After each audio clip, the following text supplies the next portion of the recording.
Fighting back against stupid government policies. That is the topic of tonight's Byline. I planned on talking to you about light bulbs tonight. In a minute, I'll get to that. But first, I have to say once again that you can fight back and win. Last night, I told you about the victory that I and other parents had in dealing with our local school board. Tonight, news of another victory for the Sun News Network Nation. You know, RCMP Commissioner Bob Paulson has actually called for an investigation into the gun seizures in High River, and he called them seizures, unlike the RCMP in High River. Paulson wrote to the Commissioner of Public Complaints for the RCMP saying that an investigation is warranted due to sharp criticism in the media. I think he's talking about me there. Quote, "I am quite concerned by the sharp criticism that has arisen in the media with respect to gun seizures from evacuated homes. I'm writing today, therefore, to ask if you would consider a chair-initiated complaint to permit you to investigate our actions in High River to assess whether they were well-founded, reasonably executed, and in accordance with our policies." Actually, what they should be in accordance with is the law of Canada and the Constitution and Charter, but I digress. If you want to know more, look at how to file your own complaint or just read Paulson's letter. You can find all the details on the blog, lillyspad.ca, with links sent out on Facebook and Twitter if you prefer to go there. Now, on to light bulbs. We don't think about light bulbs all that much in summertime, and this does have to do with stupid government policy, trust me. But in the summertime, we're not thinking about that. Most of us want to get outdoors. We want to live in the sunshine, avoid mosquitoes if we can. But did you realize that you've got less than 6 months to stockpile your old-fashioned light bulbs like these? Yep. Effective January 1st, the light bulb made famous by Thomas Edison, the kind that have lit our homes for more than a century, well, they'll be gone, sacrificed to the gods of environmental goodness. Environmentalists have been trying to get us to change over to the compact fluorescent light bulbs for years. I'll admit I tried them and had many of them in my home until I realized, well, they cost too much, they don't last as long as they claim, and they aren't actually that safe or even that green.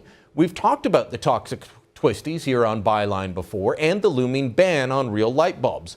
The government will tell you they're not banning incandescent bulbs, but that's the effect of their efficiency regulations. The ban was announced in 2007 by then Environment Minister John Baird. It was supposed to take effect on January 1st, 2012, but it was delayed because no one was really ready, and partly that means no one was ready to dispose of the toxic compact fluorescents properly. More on that in a minute. But first, I want to point out that this was pushed as a way to help the environment. But let's look at some facts here. Real light bulbs used to be made in places like Canada, the United States, and Mexico. That's not really happening anymore because governments in these places have taken away the market. Well, as for the curly bulbs, well, they're pretty much all made in China and then shipped here. So we had bulbs that were fairly local in countries that actually have environmental standards, but then to protect the environment, we banned those and now import our bulbs across an entire ocean from China, a country with a horrible environmental record, horrible environmental standards, and horrible labor standards. Don't worry, I'm sure it's all going to be fine, or not. Then there are the health concerns. These new bulbs have health concerns. Beyond the mercury question, there's the fact that they give off UV rays, the same kind of UV rays we're told to wear sunblock to protect ourselves against. Well, some people also report an electromagnetic field produced by these bulbs is problematic to them. Now, electromagnetic fields are real. They're real things produced by all electrical appliances, but some say the fields produced by the CFL bulbs are very different and they can cause headaches and other issues. Health Canada tells us all of this. It's no big deal. There's not much UV in the electromagnetic fields. They're just fine.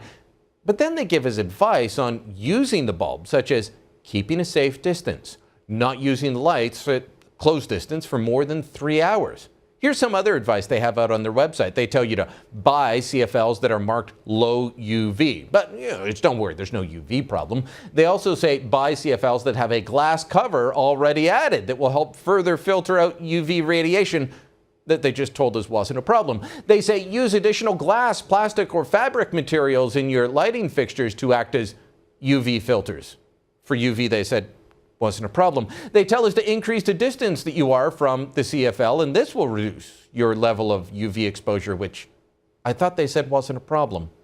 Sure, everything's just fine. Just be very, very careful when you use these things. The more I read about compact fluorescents, the more skeptical I am. The more skeptical I am that they do anything they're promised to do. Then there's the instructions on what to do if one breaks, and this is really scary. Here's what they tell you on the Health Canada website. Leave the room. Remove people and pets from the room and keep them out of the room during the cleanup process. Avoid stepping on broken glass. Ventilate the room for at least 15 minutes prior to starting cleanup by opening windows and doors to the outdoors. This will ensure that mercury vapor levels are reduced before you start. I don't know about you, but this isn't the kind of products I want my kids around. Kids break light bulbs. It happens. In fact, it was after breaking a couple of these things and finding out how dangerous they are that I took them all out of my house. And I haven't even finished the cleanup instructions yet. Here's what else they say. Do not use a vacuum to clean up the initial breakage, as it will spread mercury vapor and dust throughout the area and may contaminate the vacuum. Oh, goody. Wear disposable gloves, if available, to avoid direct contact with mercury and to prevent cuts. But mostly they're really worried about that mercury. They tell us to scoop up or sweep up the broken pieces and debris with 2 pieces of stiff paper or cardboard. Do not use a broom. You know why? Because you'd have to throw out the broom if you used it. Immediately place waste material outside of the building in a protected area away from children. Dispose of the waste as a household hazardous waste location as soon as possible. Do not dispose of waste in your household trash. This is what we've replaced the simple light bulb with, a toxic mess that we need a hazmat suit to clean up. We've replaced the simple with the complex, the clean with the dirty. I'd say that we should try and stop this regulation from taking hold, and maybe it's not too late. But just in case, I'm stocking up. And that's the byline. The older customers, they prefer the incandescent because they've been used, to use them for so many years. I don't think they should be banned, no. I would prefer to have a variety of everything, pretty much just to meet whatever somebody's demand. The fluorescent, if they break, they have mercury in them. You can't breathe. You can't stay in the room for a couple hours or something. All right, that's the owner of the hardware store around the corner from our station in Toronto saying some wise words. Why shouldn't we have the ability to have diversity? Diversity is great, except when the government decides we can't have something. You join me now for further discussion on this is Sun News reporter Chris Sims. And Chris, for people that don't know you, let me describe you. You are one of the greenest people I know. You are an original environmentalist. You care about the environment, but you hate these things. You hate the toxic twisties. I really do, so much so that I refuse to call them light bulbs because what they emit is neither light nor are they even a bulb shape. And so, yeah, we call them toxic twisties. Again, these are full of mercury vapor. The light they cast is hideous. What they're containing is poisonous. They are made in a country that doesn't respect labor laws or environmental laws, like you just pointed out in your monologue. It's taken away all of these wonderful jobs that we used to have in Canada and the United States that made the inert, safe light bulb you're holding right there in your hand. Yeah. The moment one of those would burn out, the only thing you need to worry about is making sure it wasn't just burnt out and you don't burn your hand on it. You could throw it in the garbage. You could do anything with it. You didn't need to treat it like it was plutonium. But with these toxic twisties, you do. And you said we got rid of good jobs. It's hard to find them. I'm not sure I can find them made in Canada anymore or in the States. The last plant that made them in the States closed down. These are made in China, but they're 4 for $1.50. We checked online at Walmart today for the price, and the price difference is staggering.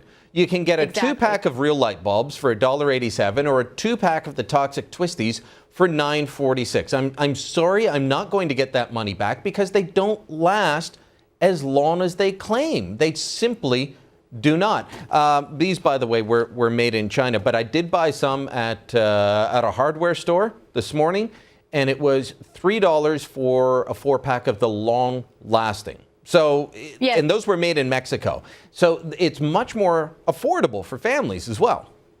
It really is. And I was asking people today while I was doing streeters on the High River gun grab, just anecdotally, so what kind of light bulbs do you use? Most of them still use the regular real incandescent light bulbs, and they didn't realize that they're essentially going to be banned because of the efficiency regulations at the end of this year. They don't like the CFLs because they cost so much. And you know what? They've become so cynical, Brian, that they said, well, what do you expect? It's government and they just want us to spend more money. They think it's actually gone to that point where if it costs you more If it costs your family more, they're going to have to pay through the nose for it. And I will tell you, go ahead. I've got the government telling me what kind of light bulb I can have in my house, what kind of toilet I can have in my house, how hot. In Ontario, they have regulations on how hot the hot water tank can be. If you get a new hot water tank, you can't have the water as hot as you used to. I'm not talking dangerous levels.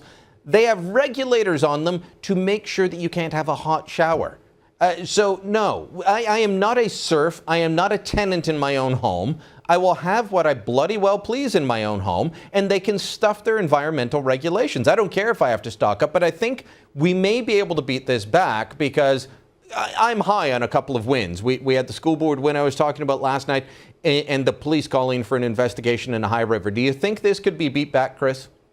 Yes, I do. And the reason why is because when they decided to do this, it was many, many years ago. And it was during this huge, kind of Suzuki worshipping push that all you need to do is celebrate Earth Hour for 1 hour and the environment will all be cleaned up, or change your light bulb and it'll fix everything. I think people are getting wiser now, and they might realize that this is really a wrong-headed idea. And also, environmentally speaking, these CFLs are the wrong thing to do. If you want to be a good environmentalist, you should either use the very expensive but very long-lasting LEDs, which do not contain toxic chemicals, or stick with your good old incandescents. There's nothing wrong with them. They use a little bit more power, but they do emit heat, and they emit natural, normal, good light, and they don't contain toxic materials. I must stress, during Canada Day, we went to one of those family fun fair things. It was indoors in one of those large exhibition park type things. People were doing a washer toss. That's where you toss the little metal round things into a bucket. They tossed them, bang! And they erupted. They exploded. Some of these CFLs. The smell was hideous.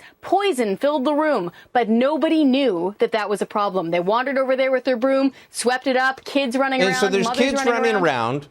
How many kids are we talking about? One or two, or a whole room full? Hundreds. It was a huge room. And nobody knew. See, this is part of the problem with these things, and part of why I think we need to push back to get rid of them. I think that we should be emailing the Prime Minister. I know I always say that that's where it should go, but I think that that's the easiest way. And then the guy at the top, his office knows that there are problems that his cabinet should be dealing with, rather than cabinet ministers just sloughing it off. Because the PM gets an email, they share it with the minister in charge, but they keep a record as well. Exactly. Start at the top. They do listen sometimes. It wouldn't cost the government money. This is just one of those feel-good regulations. And if they realize that the populace, those who vote them in, don't feel good about this, it would be very, very easy for them to simply wipe that away and say, you know what, we thought this through, we thought it was a good idea, and we're going to back up on it. It wouldn't lose them any face, but it would help us a lot. Also, nobody calls the hazmat suit. Nobody calls the hazmat team when one of these things break or when they replace them. They throw them away in their garbage. I can't really blame them. They're so sick of all of these constant regulations that they've just had it up to here. But when they do that, they're sticking lead and mercury into the landfills. All right, Chris, good talking to you on this. We'll give everyone the PM's email address. Send them a note. Let them know that it's time to bring back the good old light bulbs. pm@pm.gc.ca. That's how you get a hold of the Prime Minister, pm@pm.gc.ca. CC me as well. Let me know that you're complaining about this byline at sunmedia.ca. More.